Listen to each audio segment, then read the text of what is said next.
सभी प्रमाण शास्त्रों में पूर्व प्रमाणित हैं और विद्यमान हैं। स्पष्ट लिखा है कि ब्रह्मा को नहीं मालूम मैं कहाँ से उत्पन्न हुआ, तुक्के मार रहा है आगे के, वो कौन है, वो श्री हरि है, फलाना है। अब जो अपनी स्थिति ये बता रहा है कि मैं कमल के फूल पर सचेत हुआ, मुझे नहीं मालूम मैं कहाँ से आया। फिर मधु और कैटब नाम के दो राक्षस आए। पहले 1000 वर्ष तक तो खोज की उस कमल के डंठल की, ये कहाँ टिका हुआ, कहीं नहीं पाया। अब अगर इस विष्णु के नाभि से कमल होता, विष्णु की नाभि से कमल नहीं था, वो विष्णु काल है, उसने अपनी नाभि से कमल बनाया हुआ था। और फिर इतने में मधु कैटब आए, उनके डर के मारा ये नीचे उतरा। आगे विष्णु अचेत पड़ा था शेष सैया पे, शेष नाग के ऊपर बेहोश पड़े थे, उसमें से एक शक्ति निकली और उसके बाद ये होश में आया। और फिर मधु कैटब के साथ इनका युद्ध हुआ। 5000 वर्ष तक तो ये लड़ते रहे और मधु कैटब को नहीं मार पाए। जब योग निद्रा भगवान विष्णु के शरीर से अलग होकर, योग निद्रा के ये तो बेहोशी शक्ति एक इनके अंदर डाल रखी थी, आकाश में विराजने लगी, तब तुरंत ही श्री हरि उठ बैठे, ये विष्णु जी उठ बैठे। उन्होंने मधु और कैटब के साथ 5000 वर्ष तक बड़ी घमासान लड़ाई हुई।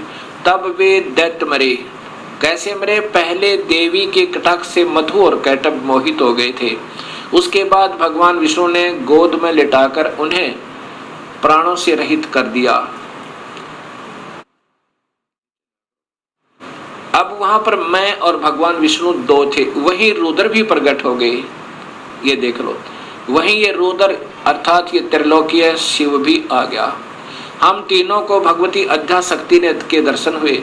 उन्हें देखकर मन मुग्ध हो गया, उनकी उत्तम स्तुति की। तब वे आदि शक्ति हम लोगों से कहने लगी। देवी ने कहा, ब्रह्मा विष्णु और महेश्वर, ये रुद्र को महेश्वर भी कहा, ये ध्यान से देखना, तुम भली भांति सावधान होकर अपने अपने कार्य में संलग्न हो जाओ। सृष्टि स्थिति और संहार ये तुम्हारे कार्य हैं। इन महान पराक्रमी दैत्यों का निधन हो जाने पर अब तुम्हें अपना स्थान बनाकर शांतिपूर्वक निवास करना चाहिए। अब क्या बोलते हैं ब्रह्मा जी? कहते हैं कि भगवती अध्याशक्ति की यह वाणी बड़ी मधुर, सुंदर और सुखप्रद थी। हमने वह स्पष्ट सुनी। हम लोगों ने उनसे कहा, माता, अब माता कह रही हैं, हम किस प्रकार इन प्रजाओं के सर्जन आदि कार्य करने में सफल हों। विस्तृत भूमि का अभाव है, सभी स्थान जल मगन है, पंचभूत कुछ भी नहीं है। अब क्या कहती है फिर ये माई ने आगे कहा, माता हम किस प्रकार इन प्रजाओं के सर्जन कार्य करने में सफल हों। विस्तृत भूमि का अभाव है, सभी स्थान जल मगन है, पंचभूत एवं गुण ये सब समाप्त हैं। पंचभूत एवं गुण तन्मात्र इंद्रियां चाहिए, परंतु उनका भी अभाव है। हमारी बात सुनकर उन कल्याण स्वरूपिणी भगवती का मुखमंडल मुस्कान से भर गया। इतने में एक सुंदर विमान आकाश से उतरा। तब उन देवी ने हमें आज्ञा दी, देवता और निर्भीक होकर स्वेच्छा पूर्वक इस विमान में प्रवेश कर जाओ। ब्रह्मा विष्णु और रुद्र, आज मैं तुम्हें एक अद्भुत दृश्य दिखलाती हूँ। हमने भगवती की बात सुनकर उसे शिरोधार्य कर लिया। वह रतन जड़ित विमान पर चढ़कर हम लोग आराम से बैठ गए। वह विमान मोतियों की मालाओं से सुशोभित था और उसे से अनेक कणियों की ध्वनि हो रही थी। अमरावती की तुलना करने वाले उस भव्य विमान पर हम तीनों निर्भीक होकर बैठ गए। माता आदेश दे रही है बच्चों की तरह, बेटा इसमें बैठो तीनों। और अब आगे देखो,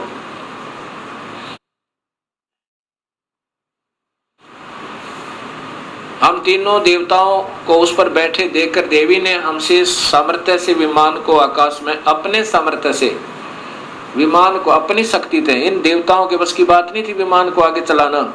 देवी ने अपने सामर्थ्य से विमान को आकाश में उड़ा दिया। ब्रह्मा जी कहते हैं कि मन के समान तीव्र गति से चलने वाला वह विमान जिस अपरिचित स्थान पर गया, वहां संपूर्ण फलों से लदे हुए अनेक सुंदर वृक्ष थे। किलकों की कला की काकली उन वृक्षों की शोभा बढ़ा रही थी। अब नीचे देखो, वहां पर ये क्या था, ये कौन था, ये स्वर्ग था।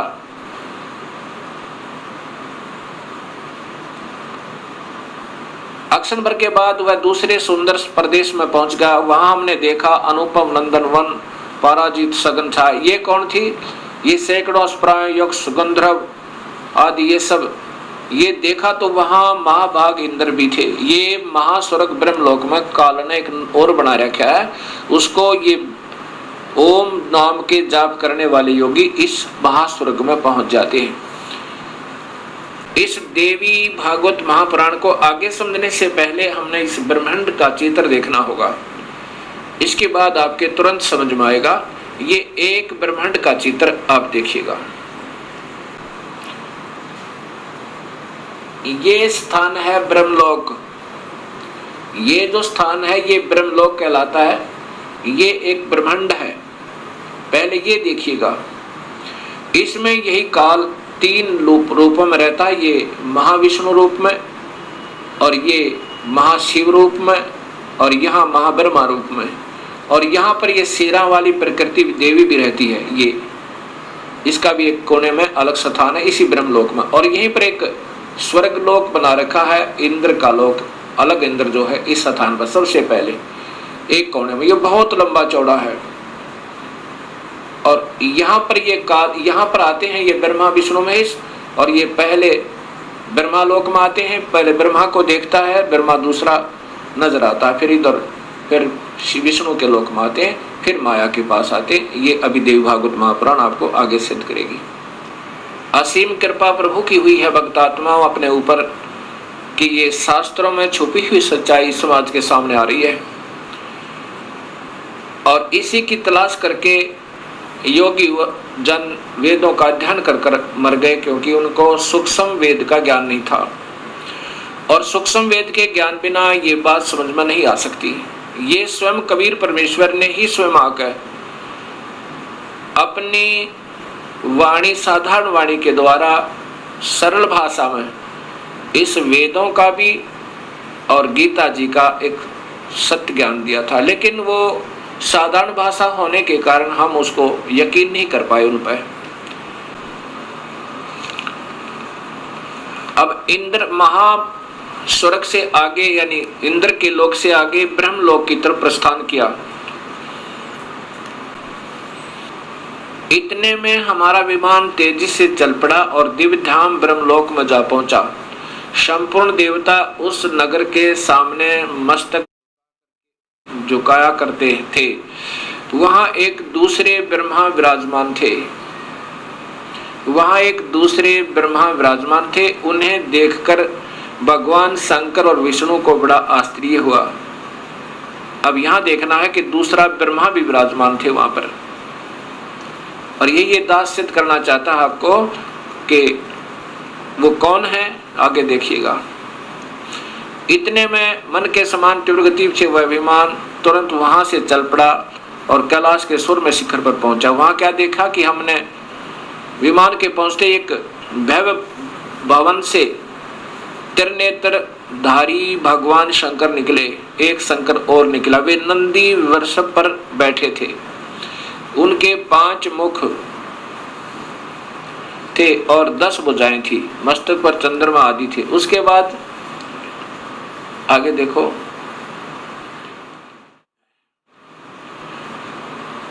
आगे फिर चले।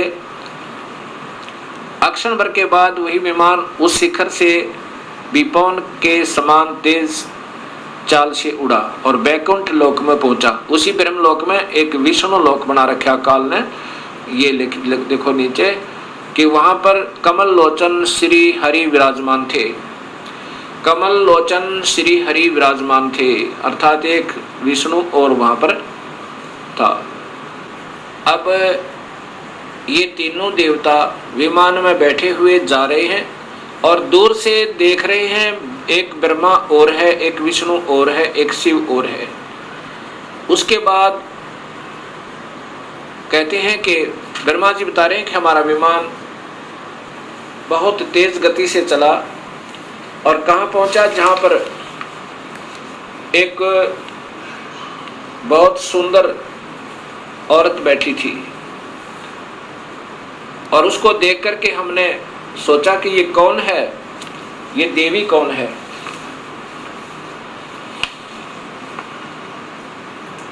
अब ब्रह्मा जी आगे बता रहे हैं,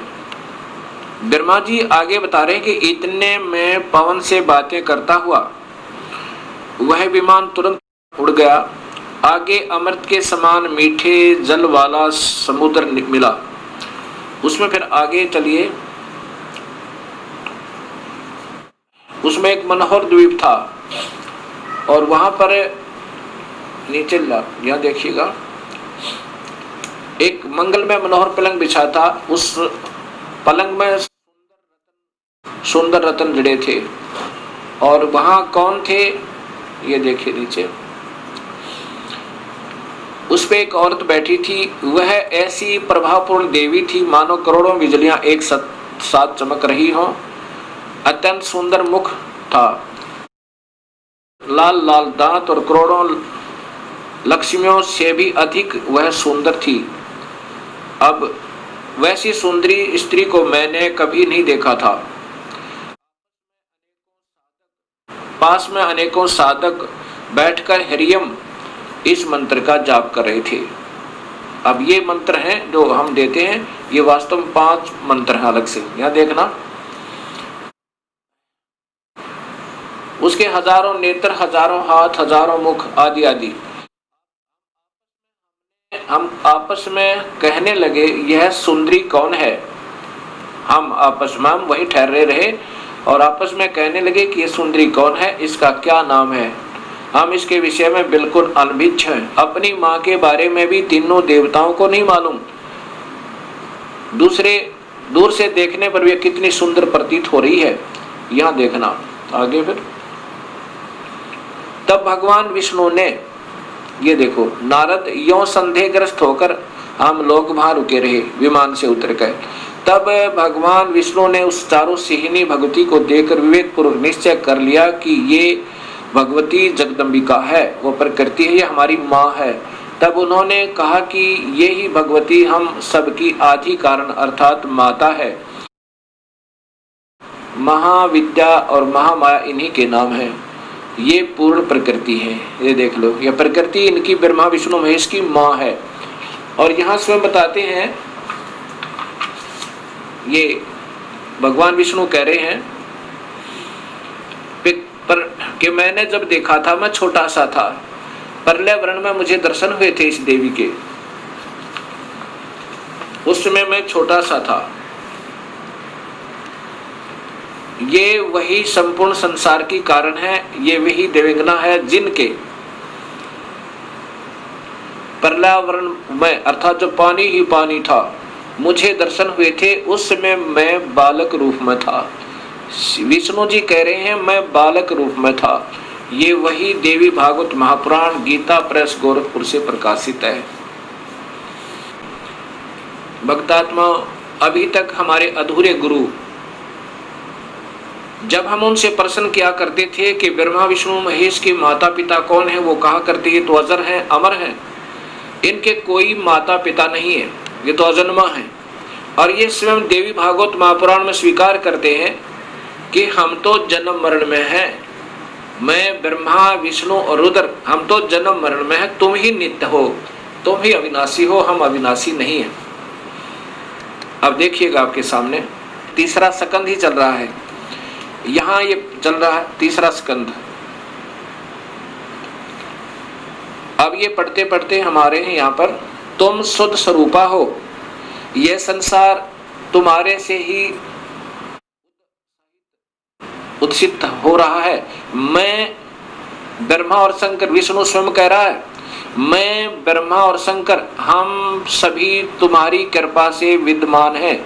हमारा आविर्भाव और तिरोभाव हुआ करता है। आविर्भाव माने जन्म और तिरोभाव माने मृत्यु।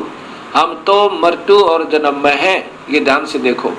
और केवल तुम ही नेता हो, जगत जननी हो, प्रकृति और सनातनी देवी हो। ये फिर देखना भक्तात्माओं, विष्णु जी कह रहे हैं मैं ब्रह्मा, मैं विष्णु, ब्रह्मा और शंकर हम सभी तुम्हारी कृपा से विद्यमान हैं। हमारा आविर्भाव और तिरोभाव हुआ करता है। आविर्भाव माने जन्म, तिरोभाव माने मृत्यु। केवल तुम ही नेता हो, जगत जननी हो, प्रकृति और सनातनी देवी हो। ये प्रकृति शब्द आपको गीता में काम आएगा जब ये दास आपको बताएगा कि ब्रह्म और प्रकृति से तीनों गुणों की उत्पत्ति हुई। ब्रह्मा विष्णु महेश की, रजगुण ब्रह्मा, सदगुण विष्णु, तमगुण शिव जी की। ये वही देवी भागवत महापुराण है, गीता प्रेस गोरखपुर से प्रकाशित। यहाँ देखो श्री भगवान शंकर बोले देवी यदि महाभाग विष्णु तुम्ही से प्रकट हुए हैं तो उनके बाद उत्पन्न होने वाले ब्रह्मा भी तुम्हारे ही बालक हुए। और फिर मैं तमोगुणी लीला करने वाला शंकर भी तुम्हारी संतान हुआ। अब दोनों बात सिद्ध होगी बरबत का आत्माओं। विष्णु भी प्रकृति से उत्पन्न हुआ, ब्रह्मा भी, और शिव ये तमोगुण शिव। अब वहां देखना रजगुण ब्रह्मा, सदगुण विष्णु, तमगुण शिव जी बताएगा दास आपको। मैं तमोगुण लीला करने वाला शंकर भी तुम्हारी संतान हुआ, अर्थात मुझे भी उत्पन्न करने वाली तुम ही हो। अब ये ध्यान से पढ़ो भक्तात्माओं, ये वही देवी भागवत महापुराण गीता प्रेस गोरखपुर से प्रकाशित।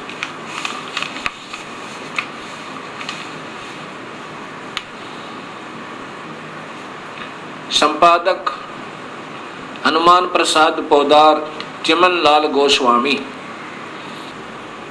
अब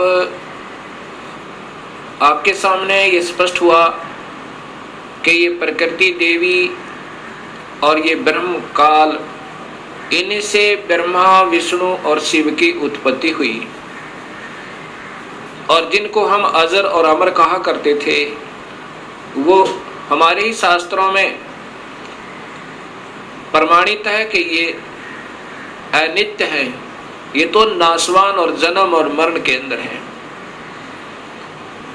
अब इन बातों का ज्ञान होने से ही हमें स्पष्ट ज्ञान होगा कि पूर्ण परमात्मा कौन है। अब उसके बाद क्या होता है, काल ने ब्रह्म ने कहा था कि जब ये बच्चे सियाने हो जाएं, इन तीनों को सागर मंथन पर भेज देना और वहां पर जो वस्तु निकले इनको देना। सबसे पहले अब देवी ने क्या किया कि तुम तीनों अब विमान पर बैठो और जाओ अपने अपने स्थान पर, ये विमान तुम्हें वहां छोड़ देगा। ब्रह्मा को ब्रह्मालोक में, जैसा भी आपने ब्रह्मांड का चित्र देखा था, अलग से ब्रह्मालोक, विष्णुलोक, शिवलोक बने हुए हैं।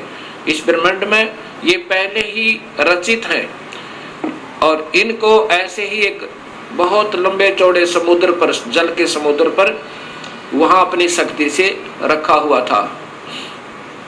किनको? ब्रह्मा विष्णु महेश को। तब ये तीनों अपने अपने लोक में पहुंचे। फिर आदेश हुआ प्रकृति देवी का कि तुम तीनों अब सागर मंथन करो। तीनों ने मिलकर सागर मंथन किया। इस ब्रह्म भगवान ने, काल भगवान ने पहले ही समुद्र के अंदर एक कूर्म का रूप धारण करके अपने ऊपर सुमेरु पर्वत को टिका लिया और उसमें इन जाकर तीनों ने शेष नाग के उसे रस्से थे उसका मंथन किया, ऐसे जैसे पहले पुराने समय में दूध रिड़ते थे ऐसे। उसमें से वेद निकले। वेदों को ब्रह्मा ने पढ़ा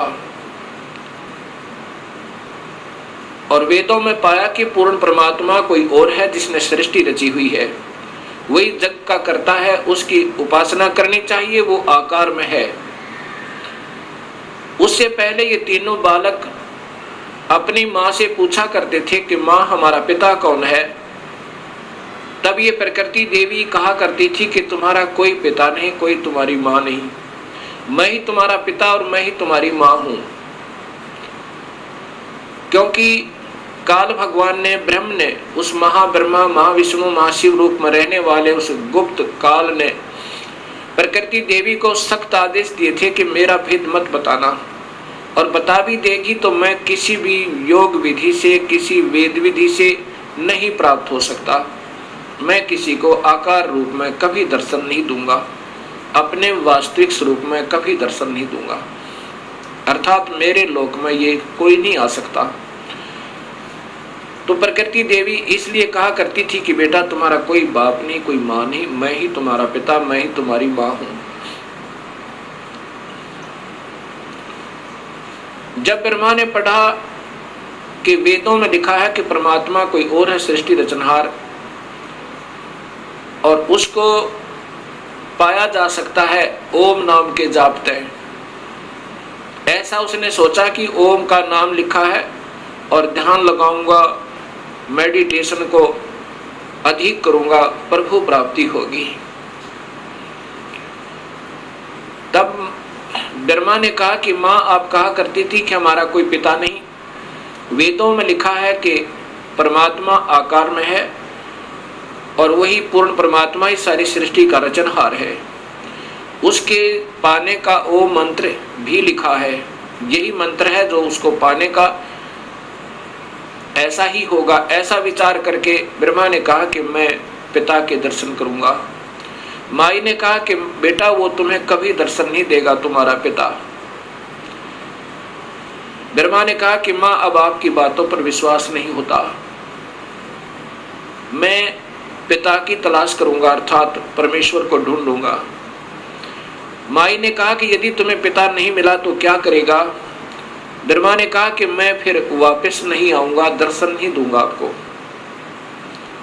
ऐसा सोचकर, ऐसा कहकर ब्रह्मा वहां से चल पड़ा।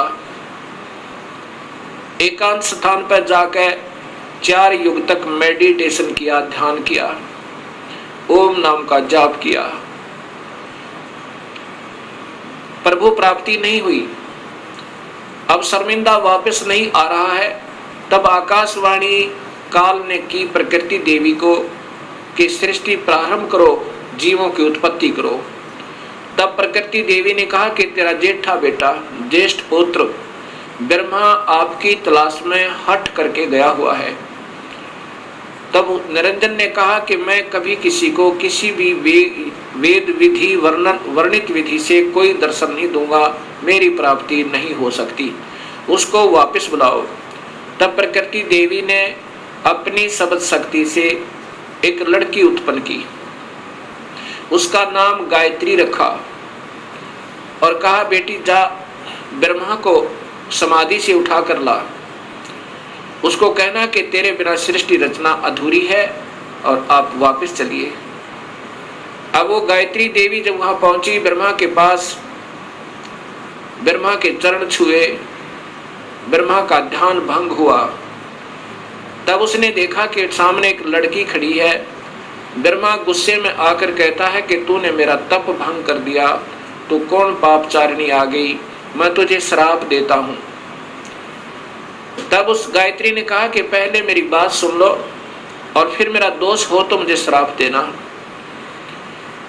मुझे माँ ने भेजा है आपको लिवा लाने के लिए, आपके बिना सृष्टि रचना प्रारंभ नहीं हो रही, जीवों की उत्पत्ति नहीं हो रही और आप वापस चलिए।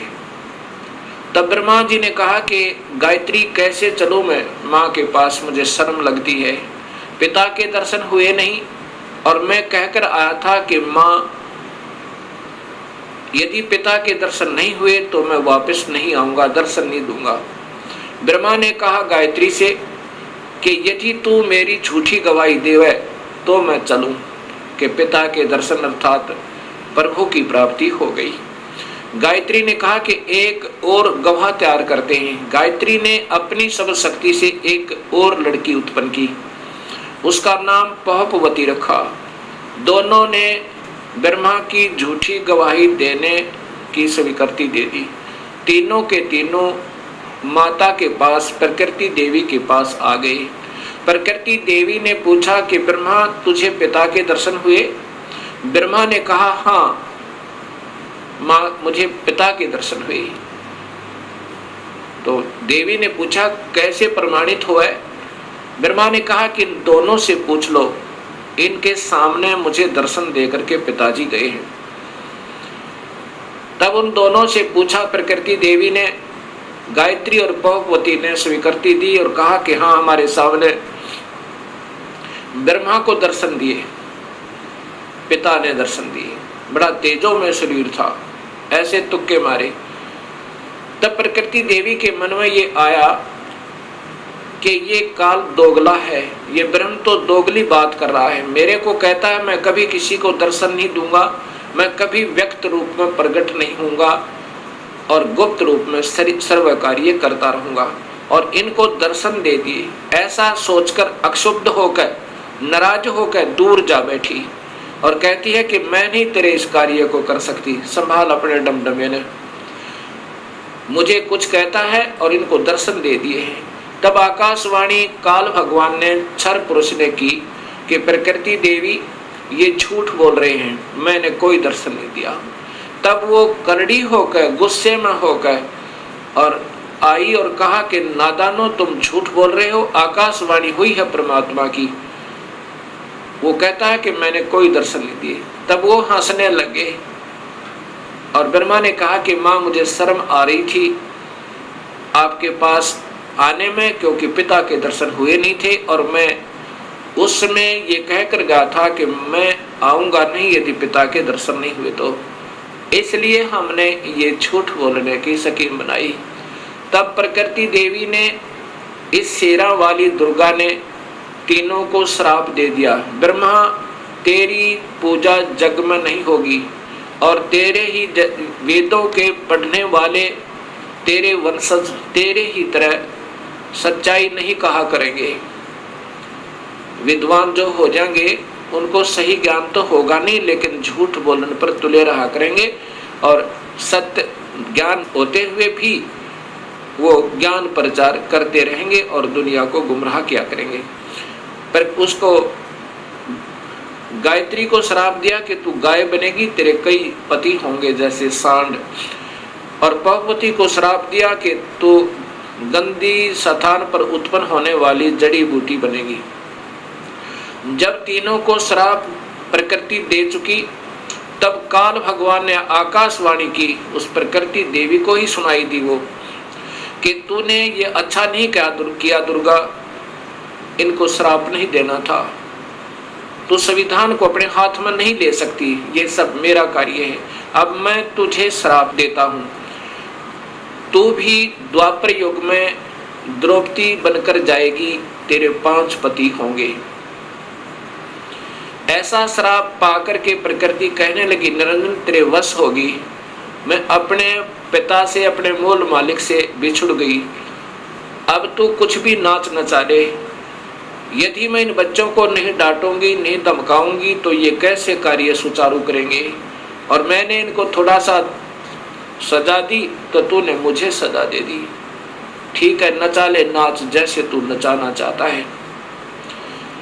उसके बाद प्रकृति देवी विष्णु के पास गई, विष्णु के लोक में।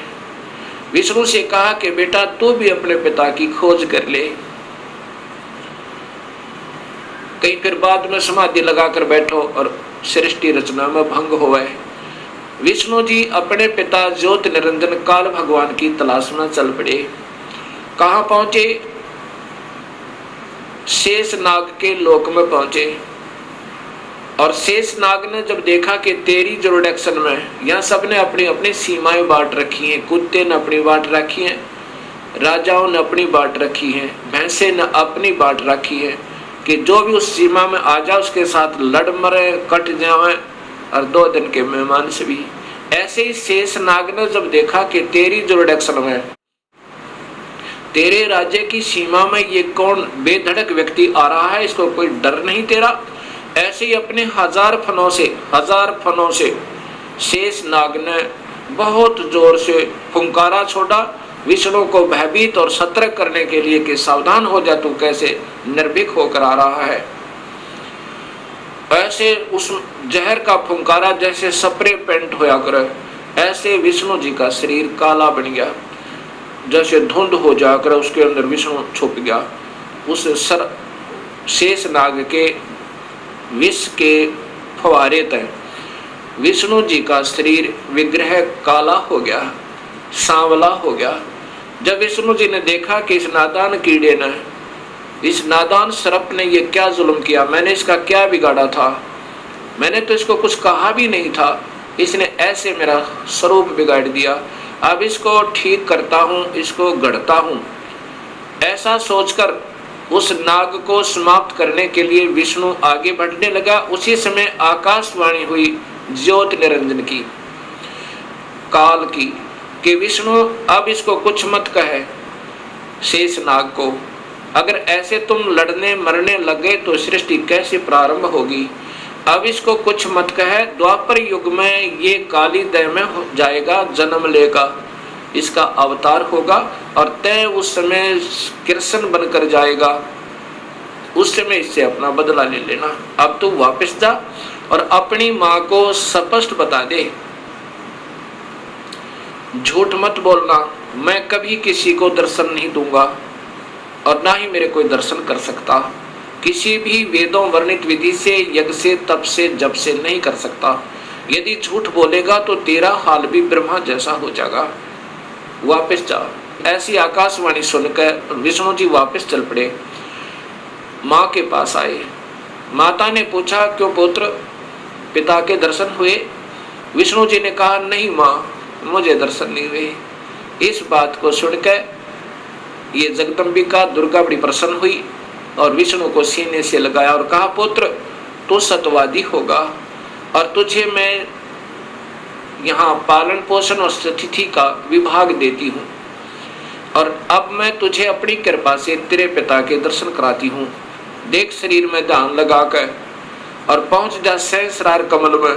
सहस्रार कमल में जो ज्योत प्रकाश दिखाई दे रहा है वो 1000 ज्योतियाँ, बस ये तेरे पिता का स्वरूप है, ये ज्योत स्वरूपी निरंजन है।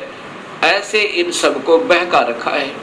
विष्णु जी अपने पिता के प्रकाश रूप में दर्शन करके बड़ा प्रसन्न हुआ, उस अंदर प्रकाश देख के। ये मेडिटेशन करने वाले अंतिम उपलब्धि केवल ज्योत बताते हैं, वो ज्योत स्वरूपी वही तो काल है और उसी को देखकर सब प्रसन्न हो जाते हैं। उसके बाद यही माई शिव जी के पास गई, शंकर जी के पास गई। शंकर जी से कहा, बेटा तू भी अपने पिता की तलाश कर ले, तेरे 2 भाइयों को तो मिला नहीं। शिव जी ने कहा कि हे माँ, जब मेरे 2 बड़े भाइयों को नहीं मिला पिताजी, तो मैं तो कोशिश ही नहीं करता, परंतु माँ मेरी एक प्रार्थना है। तो माता ने कहा कि बोलो क्या चाहते हो? कि मुझे जन्म मरण रहित कर दे, मुझे अमर कर दे माँ, मैं तो यही मांगता हूँ आपसे। तब माँ ने कहा, प्रकृति देवी दुर्गा ने कहा कि बेटा ये नहीं हो सकता, जो पैदा हुआ है इस 21 ब्रह्मांड में उसका जन्म होगा, जो जन्म हो गया उसकी मृत्यु होगी, जो पैदा हुआ उसकी मृत्यु होगी और जो मर गया उसका पुनर्जन्म अवश्य होगा, चाहे किसी भी योनि में कर्म आधार पर वो जाए। अमर नहीं कर सकती। पुत्र मैं एक विधि बता सकती हूँ जिसके कारण तेरी आयु सबसे ज्यादा हो जाएगी। भगवान शिव ने कहा कि माँ ऐसी ही कृपा कर दो। तब देवी ने कहा कि पुत्र तू ज्यादातर मेडिटेशन करया करे और मेडिटेशन करते करते अपने श्वासों को, प्राणों को 10वें द्वार पर स्थिर कर दिया कर, श्वास कम से कम आने दिया कर और ठंडे क्षेत्र में रहा कर ताकि तेरा शरीर खराब ना होए। उसके बाद भगवान शिव ज्यादातर ध्यान समाधिस्थ रहते हैं और अपने श्वासों को रोक लेते हैं। श्वासों के आधार पर ही ये सब प्राणियों की आयु निर्धारित है। उसके बाद फिर इन तीनों से कहा कि तुम जाओ सागर मंथन करो। पहले माई ने कहा कि तुम मेरे से सृष्टि रचना करो, मुझे ही पत्नी बनाकर तुम तीनों यहाँ के सृष्टि रचना करो। तब इन तीनों ने कहा, हे माँ, माता नार पुत्र की होई, हे जननी ये कहाँ अगत होई। तब माँ ने कहा कि बेटा मैं तुम्हारी परीक्षा ले रही थी और ये देख रही थी तुम भी अपने पिता की तरह ही ऐसे हो या तुम्हारे अंदर कोई विवेक है। ठीक है, तुम जाओ फिर सागर मंथन करो। अब दूसरी बार फिर सागर मंथन किया। जब सागर मंथन किया उसमें 3 रूप माई नहीं अपने बनाए इस दुर्गा ने। ये सिद्धि होती है, एक सिद्धि वो चोलेदार है, चोले माने शरीर। 3 रूप बनाए और 3 लड़कियों के रूप में बाहर आई। वो तीनों के तीनों ब्रह्मा विष्णु महेश तीनों लड़कियों को लेकर के माँ के पास आए। माता ने पूछा कि पहले कौन सी निकली थी, कि ये, उसका नाम सावित्री रखा, वो ब्रह्मा से ब्याह दी। दूसरी का नाम लक्ष्मी रखा, वो विष्णु से ब्याह दी। और तीसरी का नाम उमा रखा, वो शिव से शादी कर दी। और तीनों से कहा कि अपनी अपनी पत्नियों को लेकर अपने अपने लोक में जाओ और अब ये सृष्टि प्रारंभ करो। यहाँ से ये काल सृष्टि प्रारंभ हुई। अब इसी का प्रमाण आपको देवी भागवत महापुराण में देता हूं, तीनों की शादी का।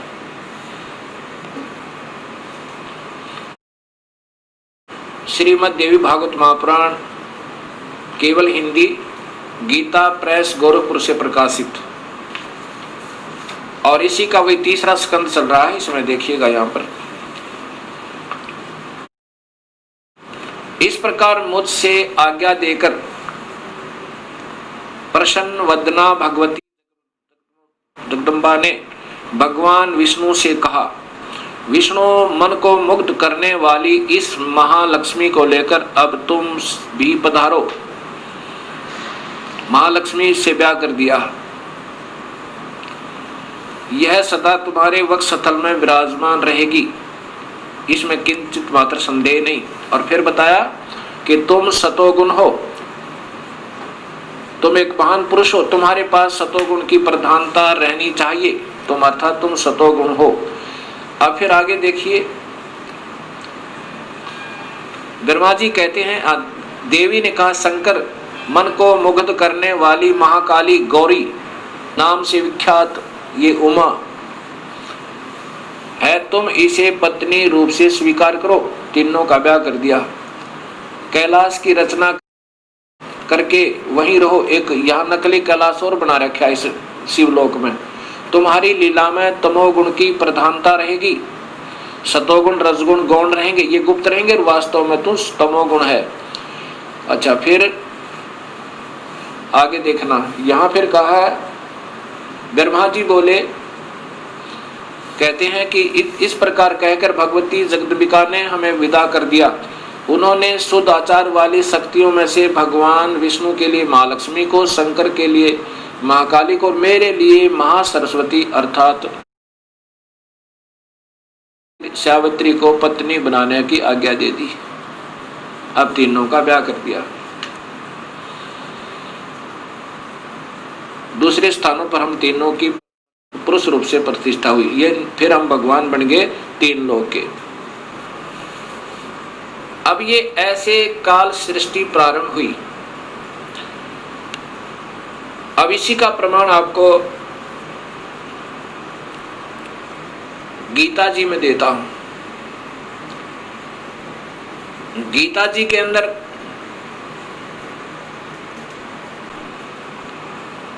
अब देखिएगा, श्रीमद् भगवत गीता, गीता प्रेस गोरखपुर से प्रकाशित,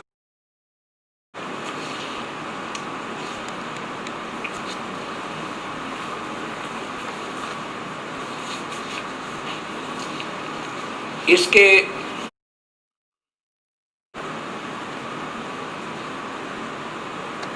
गीता प्रेस गोरखपुर से प्रकाशित, और इनके टीकाकार हैं श्री जय दयाल गोविंद का, श्री जय दयाल गोविंद का। और ये सबसे पहले अध्याय नंबर 14 का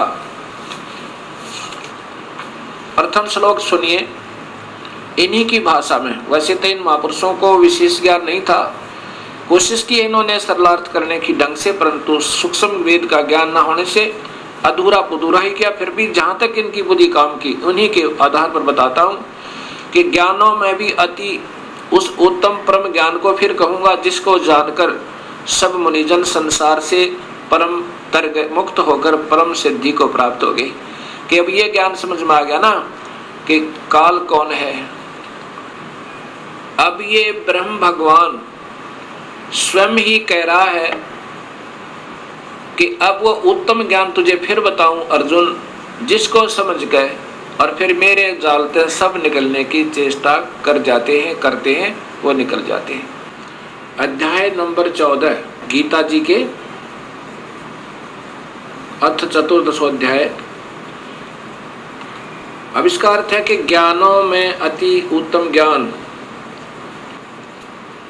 ज्ञानों में भी अति उत्तम उस परम ज्ञान को मैं फिर कहूंगा जिसको जानकर सब मुनिजन इस संसार से मुक्त होकर परम सिद्धि को प्राप्त हो गए। ये प्रथम श्लोक 14वें अध्याय का। अब द्वितीय श्लोक देखो।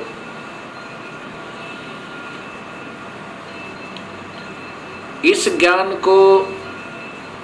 ज्ञान का आश्रय करके, धारण करके मेरे स्वरूप को प्राप्त हुए पुरुष सृष्टि के आदि में उत्पन्न नहीं होते और प्रलय काल में भी व्याकुल नहीं होते। अब इसकी मूल संस्कार देखिए दूसरे श्लोक की।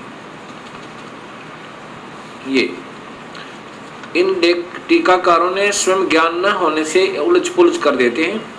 क्या लिखा है? इदम ज्ञानम उपाश्रित मम, मेरे इस ज्ञान के आश्रित होकर जो ज्ञान मैं तुम्हें बता रहा हूं, साधर्म्यम आगता, यानी सत भक्ति करने वाले, सत भक्ति का आश्रित लेकर के सर्गे अपि न उपजायन्ते, यानी ये सृष्टि के विनाश पर फिर दोबारा उत्पन्न नहीं होते और प्रलय में वे कभी दुखी नहीं होते, वो फिर अविचल हो जाते हैं। फिर देखो, इदम ज्ञानम आश्रित्य मम, मेरे इस ज्ञान का आश्रय लेकर जो मैं अब बताऊंगा, साधर्मम आगता, सत भक्ति करने पर आश्रित हो जाने वाले, सत भक्ति करने वाले, सर्गे माने सृष्टि के प्रारंभ में फिर कभी नहीं उपजते और प्रलय में भी उनका विनाश नहीं होता। ये सीधा अर्थ बना है। अब यहाँ विचार कीजिए, ये टीकाकार कहते हैं कि इस ज्ञान को आश्रय करके अर्थात धारण करके मेरे स्वरूप को प्राप्त हुए। गीता जी के 11वें अध्याय के 47, 48 और 53 और 54 में स्पष्ट किया है कि मुझे, मेरे स्वरूप को तो कोई प्राप्त हो ही नहीं सकता। स्वयं ब्रह्म भगवान, काल भगवान कहते हैं कि मेरे स्वरूप को तो कोई प्राप्त हो ही नहीं सकता, मेरा ये दर्शन कोई नहीं कर सकता। इसलिए यहाँ जो इन्होंने विचलित कर दिया, फिर भी इन्हीं के आधार पर अगर चलें तो आगे फिर देखिए,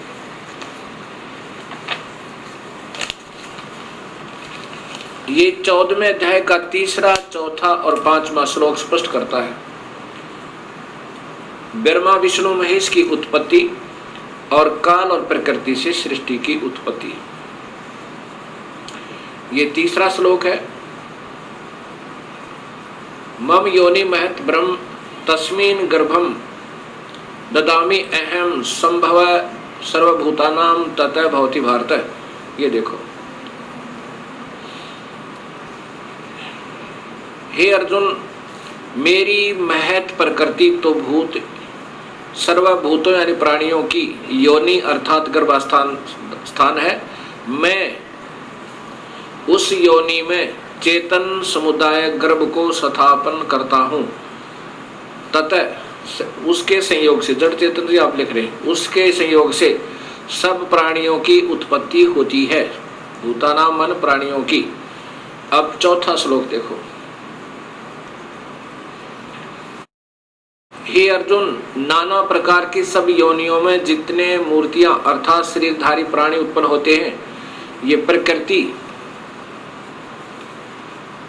ये देखो ध्यान से, प्रकृति जो प्रकृति मैंने शब्द वहां बताया था आपको देवी भागवत महापुराण और शिव महापुराण में, ये वो प्रकृति दुर्गा है। दुर्गा तो उन सब की गर्भ धारण करने वाली माता है और मैं बीज स्थापन करने वाला पिता हूं। अब ये काल भगवान ब्रह्म क्षर पुरुष स्वयं कह रहा है कि ये प्रकृति तो मेरी पत्नी रूप में है और मैं बीज स्थापन करने वाला पिता हूं और मैं उसके पेट में बीज स्थापित करता हूं जिससे सब प्राणियों की उत्पत्ति होती है और इसी से प्रकृति से ही तीनों गुण उत्पन्न हुए, रजगुण ब्रह्मा, सतगुण विष्णु, तमगुण शिव जी। ये 14वें अध्याय का 5वां श्लोक देखिएगा।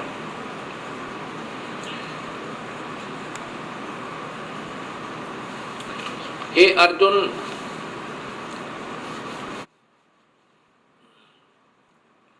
हे अर्जुन, सतगुण रजगुण और तमगुण, सत्वम रजम तमः, सतगुण विष्णु, रजगुण ब्रह्मा, तमगुण शिव।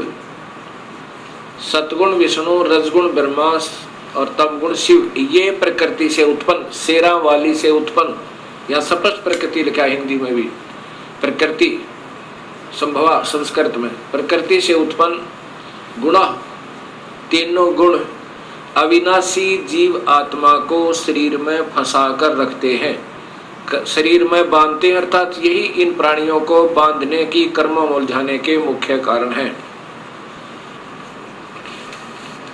अब गीता जी के 4थे अध्याय के 5वें श्लोक में लिखा है कि अर्जुन, तेरे और मेरे बहुत जन्म हो चुके हैं, आप नहीं जानते, मैं जानता हूं। कौन कह रहा है? ये काल कह रहा है। ये श्री कृष्ण जी में प्रवेश कर कर काल बोल रहा है, वो ब्रह्म क्षर पुरुष।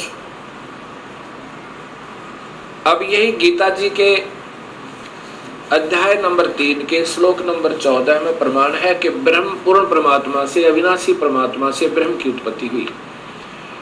गीता जी अध्याय नंबर 3 और ये श्लोक नंबर 14 और 15, 14 और 15, ये इनकी संस्कृत है और यहाँ टीका देखिएगा।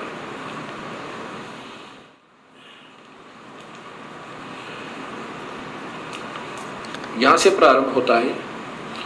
भूतानि माने संपूर्ण प्राणी अन्न से उत्पन्न होते हैं। भवंती, अन्न की उत्पत्ति वृष्टि अर्थात वर्षा से होती है। वृष्टि वर्षा यज्ञ से होती है और यज्ञ होती है कर्म सम उद्भव है। शुभ कर्मों के कारण, भक्ति कर्मों के कारण, यज्ञ भक्ति शुभ कर्मों के कारण होती है। कर्म, ये देखो स्पष्ट क्या, कर्म को तू ब्रह्म हो, ब्रह्म माने काल भगवान ब्रह्म से उत्पन्न जान। इन्होंने वेद लिख दिया क्योंकि यहाँ काल लोक में फंसे तो हमें यह कर्म लगे। ब्रह्म और ब्रह्म यानी ब्रह्म, यहाँ ब्रह्म ही लिखना था, इन्होंने वेद लिख दिया। ब्रह्म यानी क्षर पुरुष को अक्षरम उद्भवम अविनाशी परमात्मा से उत्पन्न जान। इससे सिद्ध होता है कि वह सर्वगतम ब्रह्म, देखो यह ब्रह्म माने परमात्मा लिखा इन्होंने, तो वहां भी भगवान ही लिखना था, ब्रह्म लिखना था। सर्वगतम ब्रह्म, सर्वव्यापक परमात्मा, सर्वव्यापी वासुदेव। ये सर्वगतम ब्रह्म का अर्थ होता है सर्वव्यापक वासुदेव। वासुदेव परमात्मा से ही सदा ही यज्ञ प्रतिष्ठित है। वो वासुदेव, कुपूर्ण परमात्मा ही वासुदेव है। ये अपने भी थोड़े थोड़े मंडलों में भी वासुदेव है।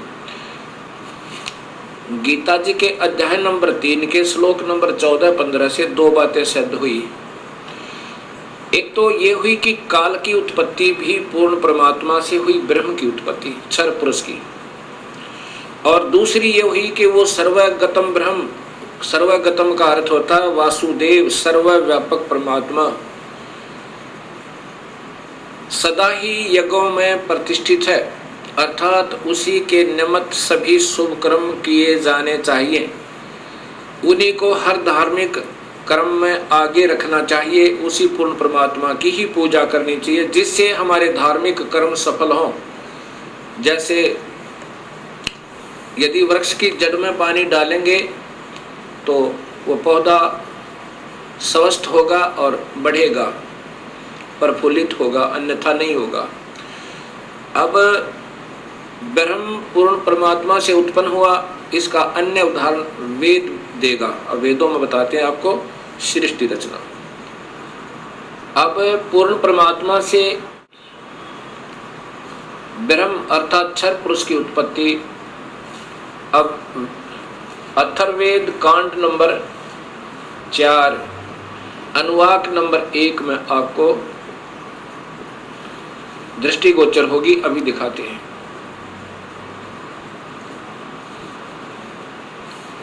यह है अथर्ववेद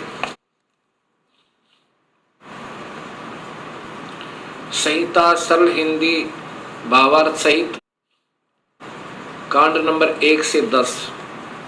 ये कांड नंबर 4 में आपको मिलेगा। ये देखिएगा, संपादक वेद मूर्ति तपोनिष्ठ पंडित श्रीराम शर्मा आचार्य, इनके द्वारा इनका टीका है। लेकिन इन महापुरुषों को ज्ञान न होने से अपने अपने तुक्के लगाए इन्होंने, फिर भी सच्चाई नहीं छुप पाई। क्या लिखा है? ये है अथर्ववेद चतुर्थ कांड। ये पहले तो हिंदी संस्कृत देखना। ब्रह्म ज्ञानम प्रथमम पृष्ठादय विसीमितः सुरुचो वेन आवय स बुद्धिन्या उपमा अस्य विष्ठा सत च योनिम असत विवय। अब दूसरे में इयम पित्रः राष्ट्री अग्रे प्रथमाया जनुषे भुनिष्ठा तस्मात् सुरुचम हवराहरम धर्म श्रृणान्तो प्रथमाय धास्वे। अब तीसरे में देखना, पर्यो यजे विद्वानस्य बंधु विश्व देवानाम जनिमा विवक्त ब्रह्मण है उजबार है। ब्रह्मण पूर्ण परमात्मा से ब्रह्म ने ब्रह्म की उत्पत्ति हुई। इन्होंने भी कोशिश की है, देखिएगा। ये देखो, ये सरलार्थ करते करते इन्होंने क्या लिखा है, खूब कोशिश की है सब सुलझाने की, पर नहीं सुलझा इनसे। ब्रह्म से ब्रह्म, ब्रह्म है ब्रह्मण, ब्रह्मण माने पूर्ण परमात्मा से, ब्रह्म माने क्षर पुरुष की, ब्रह्म से ब्रह्म की उत्पत्ति हुई। ये वैसे तो के मारे वेद ज्ञान अथवा यज्ञ ब्रह्म का ये अर्थ नहीं होता। ब्रह्म से ब्रह्म की उत्पत्ति हुई। अब ये आपके सामने सच्चाई उपदास बताएगा। अथर्ववेद कांड नंबर 4 अनुवाक नंबर 1 के सूक्त 7 हैं ये। प्रथम सूक्त यानी श्लोक में क्या लिखा है? प्रथमम ब्रह्म, सर्व प्रथम यानी अनादि परमात्मा ने जय माने प्रकट होकर, ज्ञानम माने अपनी सूझबूझ से, पुरुषार्थ माने शिखर में अर्थात सतलोक आदि, सतलोक, अलखलोक, अगमलोक, अनामी लोक, सोरुचय स्वप्रकाशित, विसीमित, उनकी कोई सीमा नहीं, सीमा रहित यानी बहुत लंबे चौड़े बनाए। वे ने माने जुलाहे ने, वे माने बुनना, वे ने माने जुलाहा, उस बुनने वाले परमेश्वर ने, जुलाहे ने ताने की तरह, कपड़े की तरह बुनकर आव माने सुरक्षित किया। जय तथा स माने उसी, बुद्धिन्या माने मूल मालिक ने, योनि माने मूल स्थान सतलोक के, उपमा माने सदृश्य, उसी के जैसे लोक नीचे के बनाए, लेकिन ये नासवान है, वो स्थायी हैं, मिलते जुलते। अस्य माने यह है सत, ये अक्षर पुरुष यानी परब्रह्म के लोक 7 शंख ब्रह्मांड। जय तथा असत क्षर पुरुष, ये काल के ब्रह्मांड 21 ब्रह्मांड आदि। वी वह माने न्यारे न्यारे स्थान, उन दोनों के न्यारे न्यारे स्थान। विष्ठा माने स्थापित किए। अब दूसरे में है इयम माने इसी पितरा माने जगत पिता परमेश्वर ने, एतु माने इस अग्रह माने सर्वोत्तम, प्रथमाय माने प्रानंदनी, राष्ट्रीय माने राजेश्वरी अर्थात शक्ति अर्थात पराशक्ति को, उस परमेश्वर ने, कबीर परमात्मा ने सबसे पहले, इसी जगत पिता ने अर्थात ये सबका मालिक है, इस सर्वोत्तम सबसे पहले प्रानंदनी यानी अपनी एक शक्ति से अपनी एक माया तैयार की वहां पर, जिससे लड़की बनाई थी, उस आत्मा का को दुर्गा बनाया। वो जुनू से माने उत्पन्न करके भुवनेष्ठा माने लोकों की स्थापना की, उसी माया से गरीबदास जी कहते प्रानंदनी एक शक्ति है जाकर सृष्टि आधार।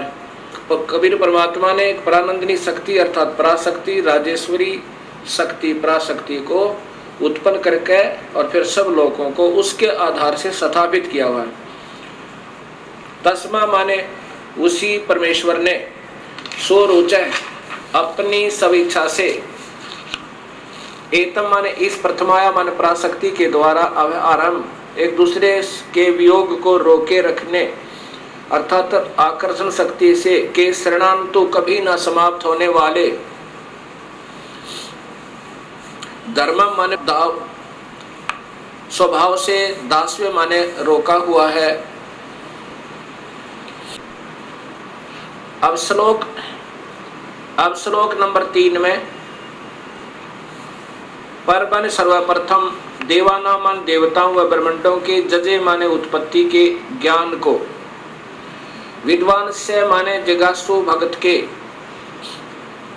को, यह माने जो बंधु माने वास्तविक साथी अर्थात पूर्ण परमात्मा ही जनीमा अपने द्वारा रची हुई सृष्टि को विवक्ति यानी स्वयं ही ठीक ठीक बताता है। क्या बताता है कि ब्रह्मण है, पूर्ण परमात्मा ने मध्यात्मा ने अपनी शब्द शक्ति से,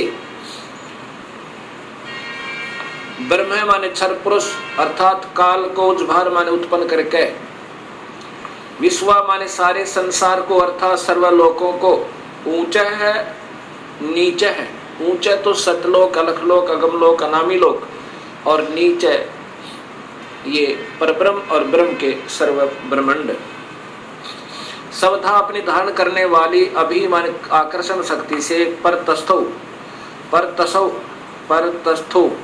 यानी दोनों को अच्छी प्रकार स्थापित किया है।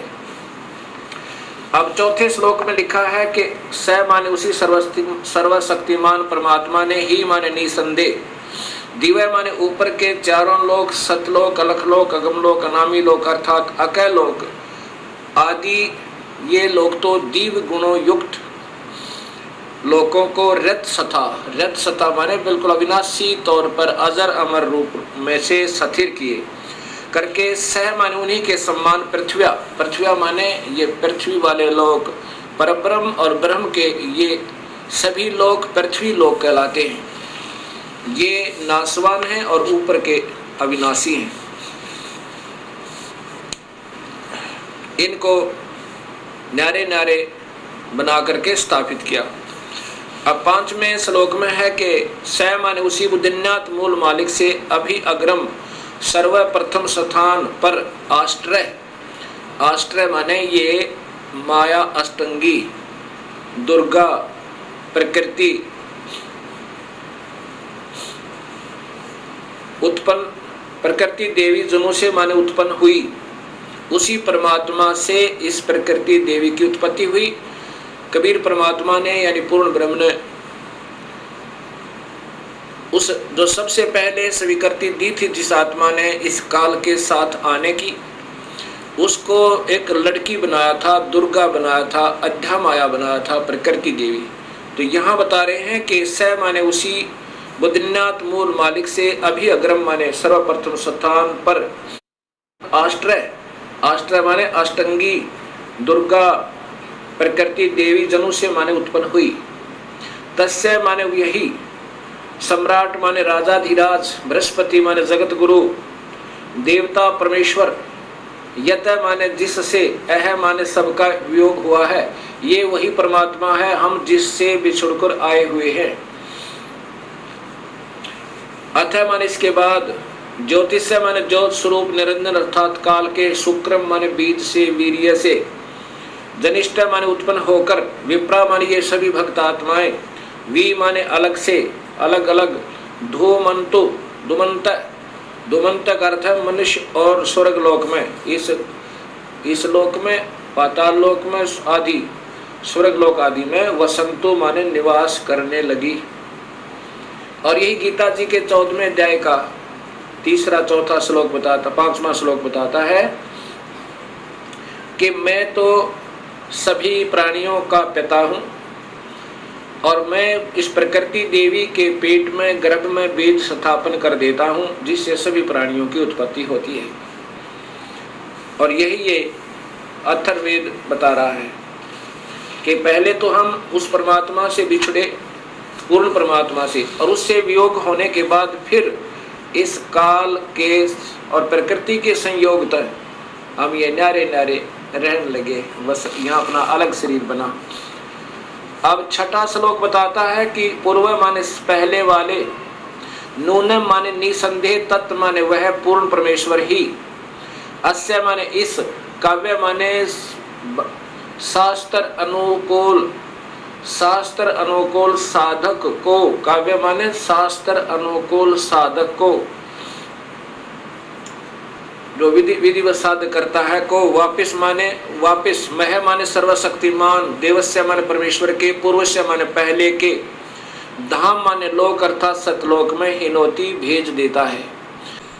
पूर्वे पहले वाले विशिते विशेष चाहे हुए ऐसा माने इस परमेश्वर को, वह जजे माने सृष्टि उत्पत्ति के ज्ञान को जानकर जो भक्त आत्मा सतलोक पहुंच गया, फिर उसको ये पता चलता है कि मैं कैसे इस काल के जाल में फंसा था, कैसे हमने स्वयं ही स्वेच्छा से अपने मूल मालिक से हृदय हटाकर और इस काल के ऊपर आसक्त हुए थे, जिसके कारण हमने ये नाना कष्ट उठाने पड़े उस मृतलोक में जाकर। उस सृष्टि उत्पत्ति के ज्ञान को और उस पूर्ण परमात्मा को जिसकी तलाश सब प्राणियों को है, उसको पाकर फिर बड़े आनंद के साथ, बड़े प्यार के साथ, आधा सोवे आधा जागे, बड़े प्यार के साथ फिर वो वर्णन करता है उस परमात्मा की महिमा का। हे मालिक, बड़ी दया करी, आपने इस काल के जाल तक हमें निकाल लाए। बहु अभी बहुत आनंद, साकम माने के साथ, अर्धः माने आधा, ससन सोता हुआ, इतथ्या माने इधिवत, इस प्रकार, नु माने सतीति करता है, सतुति करता है। गरीबदास जी महाराज जो हरियाणा में छुडानी के अंदर उनका प्रादुर्भाव हुआ है, उनको भी परमेश्वर कबीर साहब आए थे और सतलोक लेकर गए थे उस आत्मा को, और फिर उस अपनी प्यारी आत्मा को वापस भेजा था। तब उस परमेश्वर स्वरूप हुए परमात्मा के संपर्क में आने से गरीबदास जी महाराज ने कहा, गरीब अजब नगर में ले गए हमको सतगुरु आने, जल के बिंब अगाध गति ही वहाँ सोते चादर ताने।